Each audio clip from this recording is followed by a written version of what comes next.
Hello, it's Rob here and welcome to the second of my build series on the Tamiya Aqroshot DT-03. Today we're going to be looking at parts bag B, which is steps 14 to 24. Now, just before we get started, parts bag B comes with 8 of these designated BB6 plastic bushings. So I've gone through the bag and removed all of them, and they're going straight in the bin, and they're going to be replaced with these 1150 all metal ball bearings, which should make the thing run a lot smoother. So there we go. So we'll start off with step 14, which is building the differential. And for this we're going to need parts BG3 and BG2, which are the diff housings. We've then got 3 BA6s, which are 2.6mm by 10mm self-tappers. We've got BB11, which are small bevel gears. We need 3 of those. Then we've got BB12, which are large bevel gears, and we need 2 of those. And then lastly we need BB13, which is the star shaft. And we've also got a bit of grease supplied by Tamiya. Doesn't say what type of grease this is, but it may be silicone grease. I mean ceramic grease, but no, it's not white, so yes, not sure what type of grease that is. All it says is Tamiya grease on it. So we'll get swiftly into it. First we need some grease around the bottom here, if you can get any out. There we go.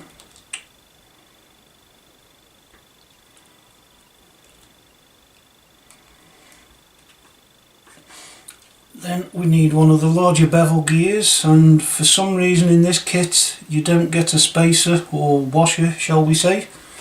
It just goes straight in.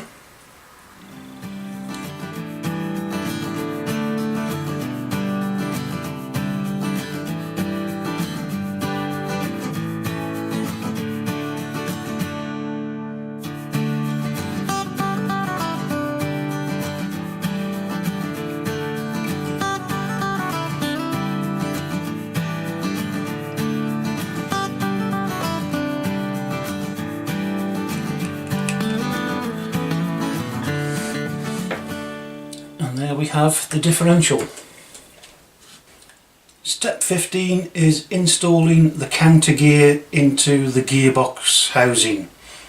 Gearbox housing is part A1 and the counter gear is part BG1.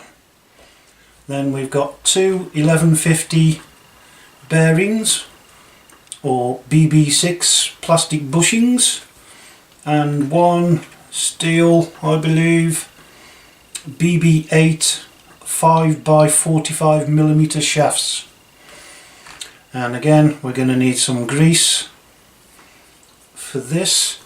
There are a couple of notes to do with the mould tree tabs to tell you to cut them off carefully. So what I've done is I've cut them off and then gone round with my friendly scalpel and just tidied them up and smoothed the tabs off. And then it's just a simple case of installing the bearings in each end.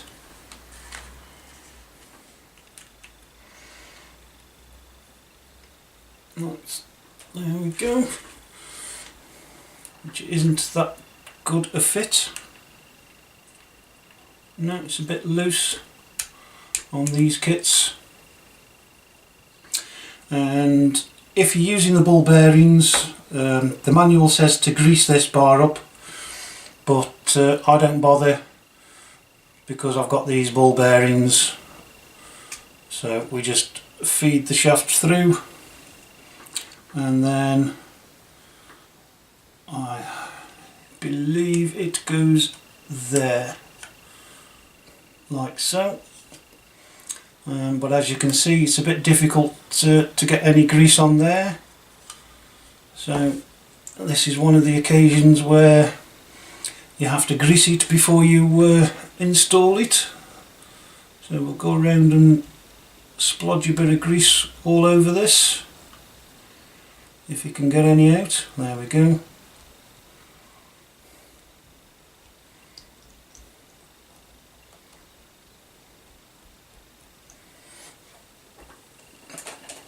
Oops, just bear with me a second. Because it's such a big area, I'm going to use an old paintbrush to go over and try and get an even coating of this grease over all the teeth and so on.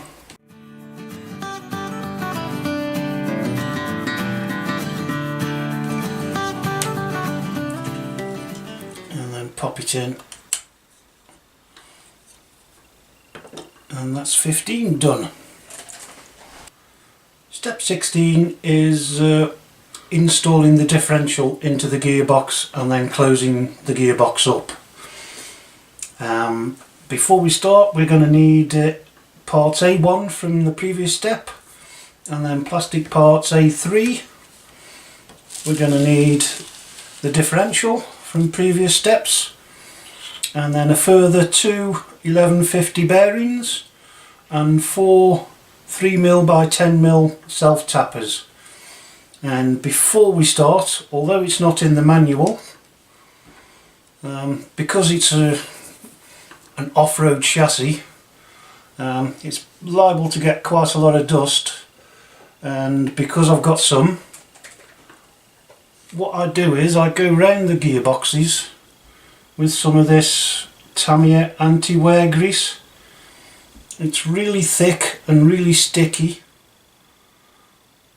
and it just helps to seal the gearboxes sides together to hopefully stop at least some of the dust and dirt and grime getting in. Just so you can see, that's what it looks like. If you've got any in your kits, in other kits, and you've got spare, I would highly recommend using that. I've also gone around the gearbox, the differential, with the Tamiya grease, and then to join it all together we need to pop the bearings in like that, which is quite a tight fit this time. And then I'm not sure if it matters with this differential, but as you can see from the diagram, the screws are pointing out, so I'm going to slot it in like so, and we can get the bearing for the other side and pop that in. Not quite so tight a fit, and then we just join the two halves together.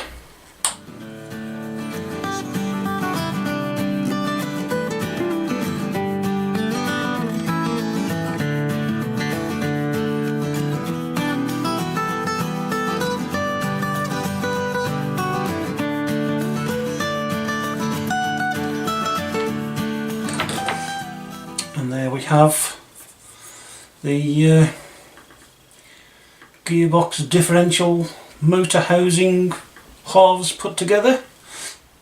Step 17 is making up the spur gear and prepping the motor for install.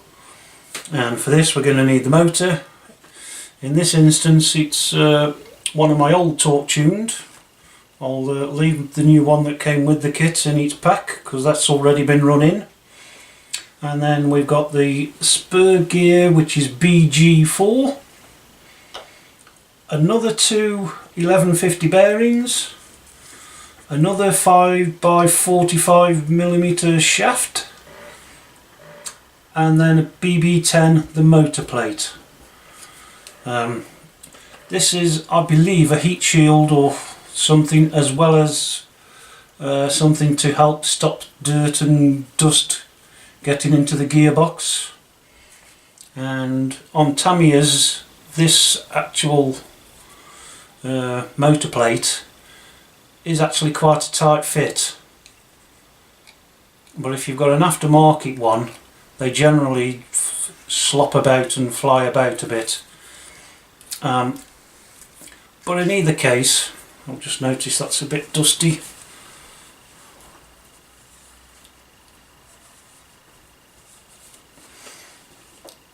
What I tend to do is, again, using some of my spare anti-wear grease,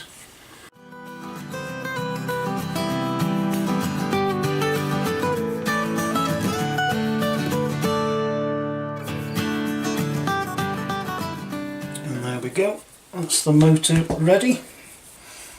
And the spur gear again, it's telling you to grease this.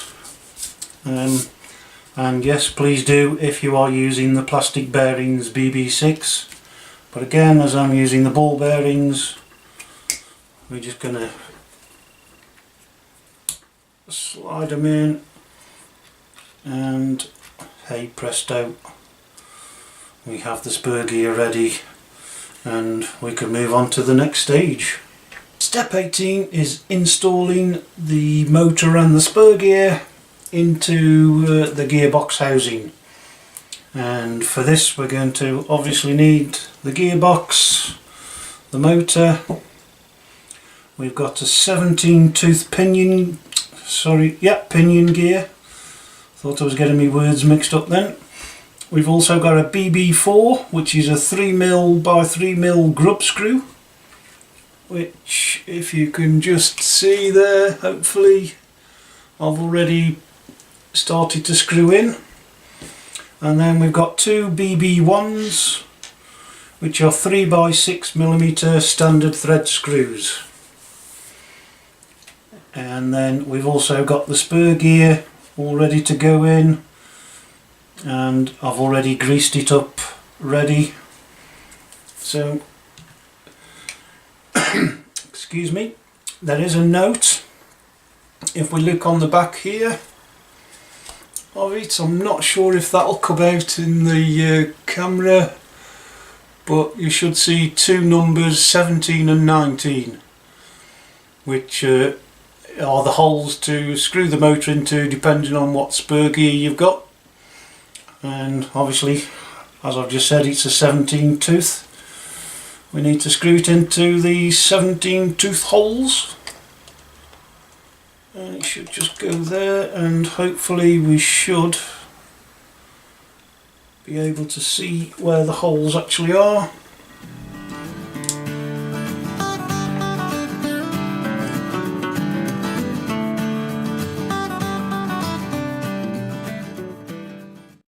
I've never actually thread locked any of my pinions, and I've not had any issues myself. I've had a couple of ready to run kits that after about 10 or 15 minutes on a first run they've stopped going because the grub screws come undone, but then I've simply adjusted it back in, tightened it all back up, and it's not come undone again. So yeah, I think that's just really a personal preference as to whether you thread lock these bits. So there's a note here that says attach pinion gear, referring to the illustration below, and it wants you to line the bottom edge, if you like, in this instance, just to the back edge of the spur gear. And one thing I haven't shown you, I'll show you on another motor as soon as that's in and you can't see it.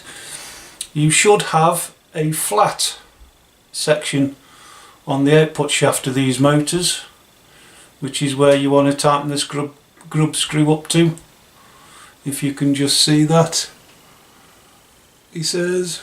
I'll spin it round. So we need to find the flat, and in this instance it's nicely located at the bottom, so we can get our grub screw and slide it over.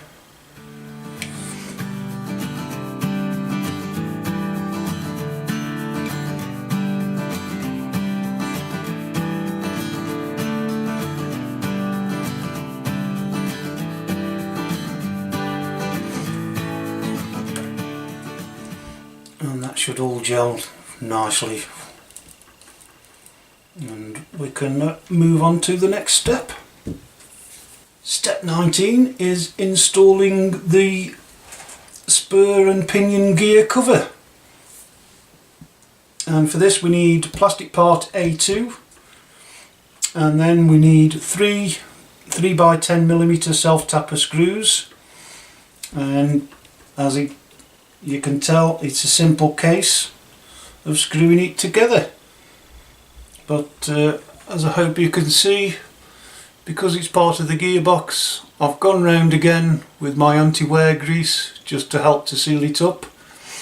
And I can't remember if I've mentioned this earlier, but if I run out of anti-wear grease, then I either use some of my spare Tamiya grease or some other grease that I know doesn't have an adverse effect on plastic. And then you just need to get it the right way round, like so. Make sure that bar's in, line it up and click it in place.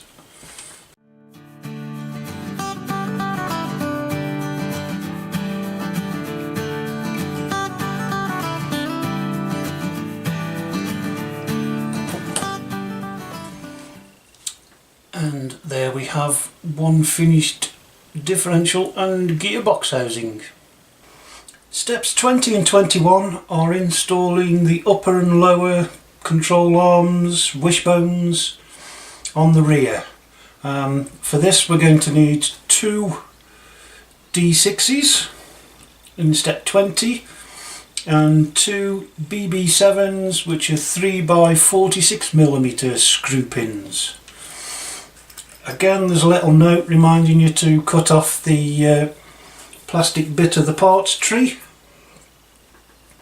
and again it's just a simple case of screwing the arms in, making sure you've got the gearbox the right way round and oops, the wishbone the right way round, and it just slots in.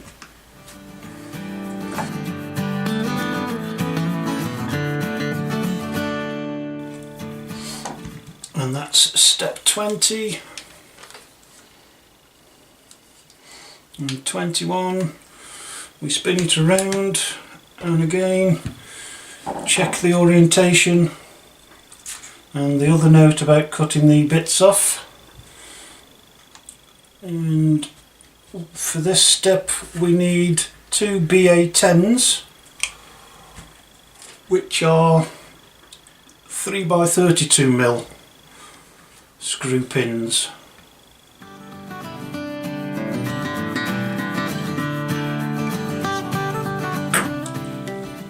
And last but not least, we've got the output drive cups, and there's a little note here that says attach correctly by matching joints.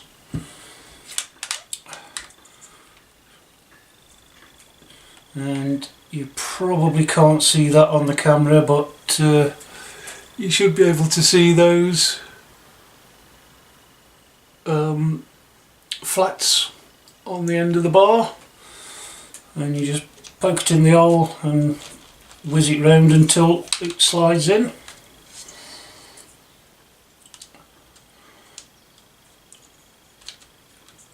Like so. And there we have the upper and lower wishbones. Ooh. Not noticed that before, but hey, all installed. Step 22 is attaching the rear axles. For this we're going to need two BB6, the ball bearings, or 1150 ball bearings. We've got two BA10s, which are the 32mm screw pins, and two BA11s, which are 22mm screw pins.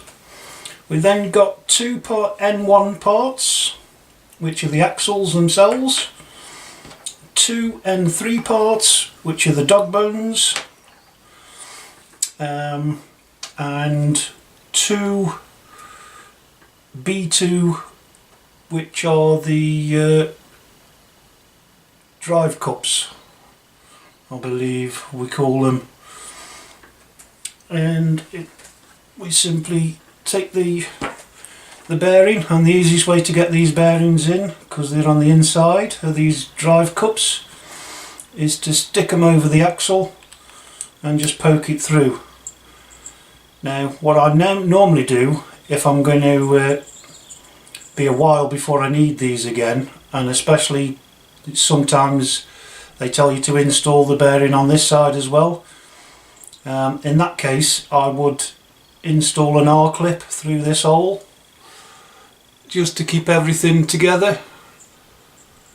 It says it's come back out, there we go, that's it. There you can see the hole, hopefully. But in this instance it's all going to go together really quickly, so I'm not going to bother with that. We'll just carry on and assemble everything.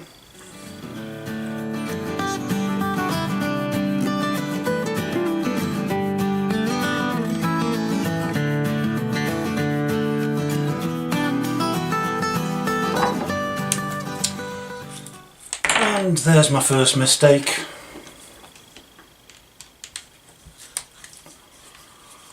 Probably the same as a lot of people when they're trying to video. I completely forgot all about the dog bone. So we'll put that in. We'll put the dog bone in.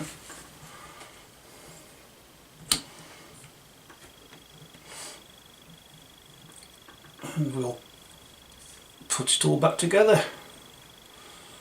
And one thing on this, because I've already screwed this screw in, what I'm going to do before I start to screw it back in, I'm going to unscrew it again until I either hear or feel a click.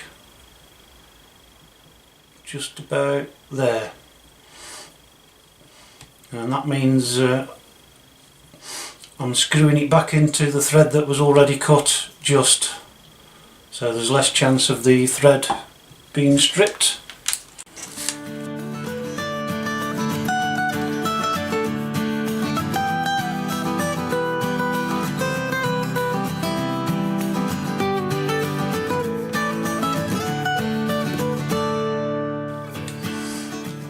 And there we have the finished drivetrain.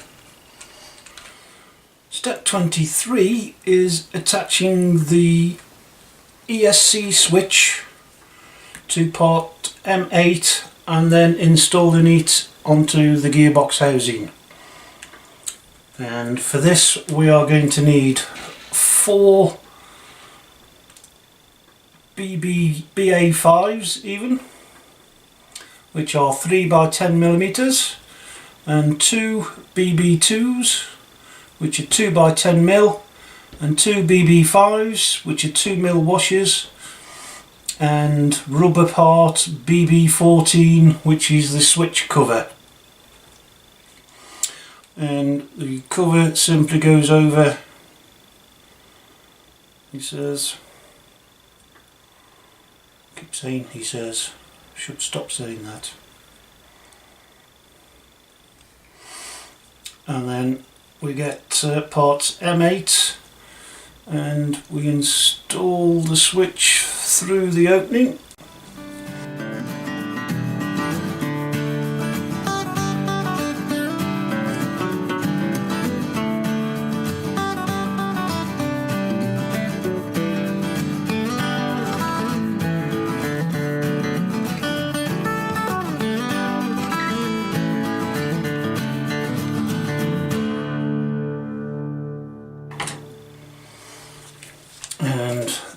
This is where it starts to get a bit awkward now, because it's going to be quite a while before you stick this on, I think, but I could be wrong. And this is a brushed only ESC. It's Tamiya's TEU 101BK. Step 24 is the last step of parts bag B, and it's to install the rear drivetrain onto the chassis itself. And for this we're going to need two plastic parts, C3, which I'm not really sure but what they are, but I just assume they do some strengthening, and they go in here, so I'm assuming they hold this rear part of the chassis together a bit. And then the only other bits we need are two BA4s, 12mm self tappers, and four BB3s, which are 12mm countersunk self tappers. And as you can see, step 24 takes up the whole page, so we'll move some of this stuff away. The first stage is to put these plastic bits C3 in, and as you can see there's an orientation, there's a slight slope on the one end, and they have to face each other, and they just sit in, they don't actually clip in or anything, so it is quite easy for them to fall out if you start tipping the chassis round. And then the second step, you'll note there's an arrow telling you to slide part of the drivetrain into the slot in the chassis. So that should just slide in like so. There we go. And then once that's in, we can take our two normal screws and screw them through here.